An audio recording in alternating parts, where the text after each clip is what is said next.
For decades, Ed and Lorraine Warren stared into the abyss, confronting demons that others only whispered about in nightmares. They were the world's most famous paranormal investigators, called to hundreds of hauntings and possessions. But one case, just one, refused to be cleansed. A case that would challenge everything they thought they knew about evil. This is the story of a failed exorcism that didn't just haunt a house, it infected a legal system and left a stain on history that has never washed away. The year is 1985. The place, the quiet, unassuming town of Brookfield, Connecticut. It all begins with a family in crisis. A little boy, David Glatzel, is plagued by something terrifying. It starts with disembodied voices whispering from empty corners, and the sound of footsteps when no one is there. But soon, it gets worse. David begins speaking in a guttural, ancient voice that is not his own, a voice that snarls and threatens the family he loves. Desperate, they do what so many did in those days, they call the Warrens. Ed and Lorraine arrive armed with their usual arsenal, holy water, sacred relics, and the unshakable power of their faith. They understand the gravity of the situation. This isn't just a haunting, it's a battle for a young boy's soul. They document everything, convinced that evidence is their greatest weapon against skepticism. Cameras are set up, audio recorders are placed throughout the house, and priests from the local diocese are brought in to perform the rite of exorcism. As the ritual begins, the atmosphere in the small Brookfield home becomes suffocating. The air grows heavy, thick with an unseen pressure, as if reality itself is being bent and twisted. The priests recite the ancient Latin verses, their voices a beacon of light against a gathering storm of darkness. But the entity inside, David, fights back.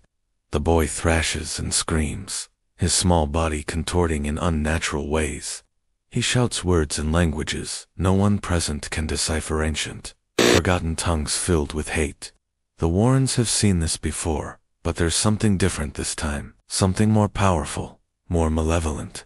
Then, just as the chaos reaches its peak, it stops.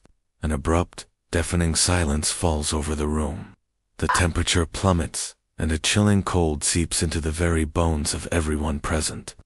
According to the Warrens' detailed accounts, something in that house shifted, but it didn't leave. It moved. It found a new home. In the room that day was Arne Cheyenne Johnson, the boyfriend of David's older sister. In a moment of desperation, seeing the torment the little boy was enduring, Arne had challenged the demon. He had screamed at it, "Leave the boy alone. Take me. Come into me." It was a fateful invitation.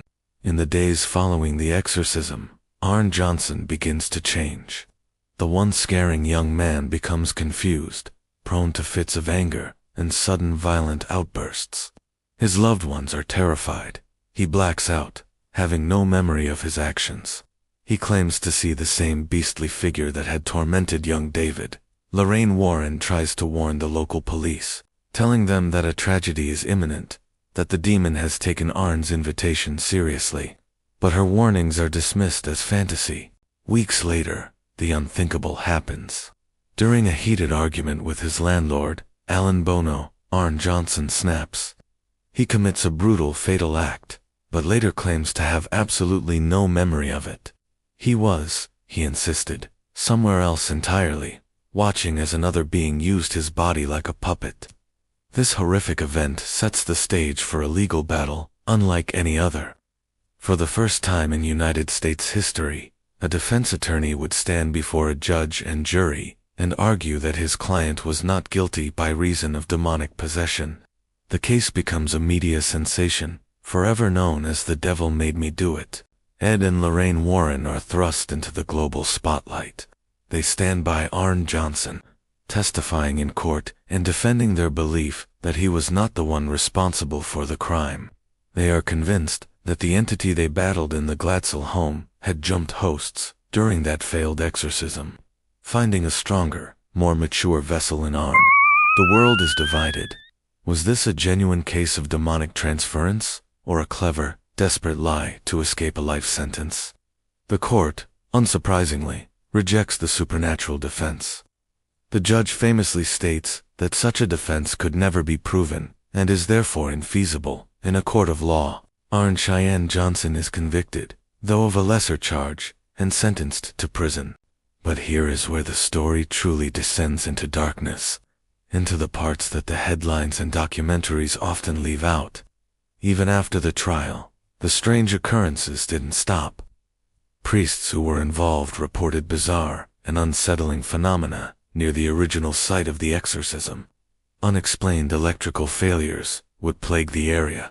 Audio experts analyzing the original tapes from the exorcism claimed to hear faint, disembodied voices hidden beneath the static voices that weren't present in the room. Visitors to the property years later would speak of an unshakable feeling of being watched, and some even claimed to hear faint whispers on the wind, calling their names. Lorraine Warren, a woman who had faced down countless dark forces, was so shaken by the Brookfield case that she later said she would never return to that house. She believed the ritual had never truly ended, that they hadn't banished the demon, they had only angered it. They had, in her words, unleashed it. The official records of the exorcism were sealed by the church. The detailed accounts buried deep within diocesan archives, far from public view.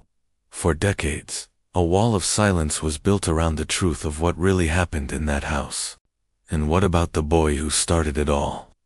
David Glatzel, now a grown man, has tried to move on, to live a normal life. But some reports claim that the nightmares never fully went away. Nightmares of being watched, followed by a presence that doesn't age, doesn't sleep, and perhaps never left. The devil made me do it case forces us to ask a terrifying question. What if not every exorcism is meant to succeed? What if some darknesses are so ancient, so deeply rooted, that they cannot be removed? Maybe they're not meant to leave. Maybe they're just waiting for the next open door, the next desperate invitation. Thank you for joining me on this deep dive into one of the most disturbing cases in paranormal history. If you found this story as chilling as I did, make sure to hit that like button and subscribe for more explorations into the unknown. Let me know in the comments what you believe truly happened in Brookfield. Until next time, stay curious.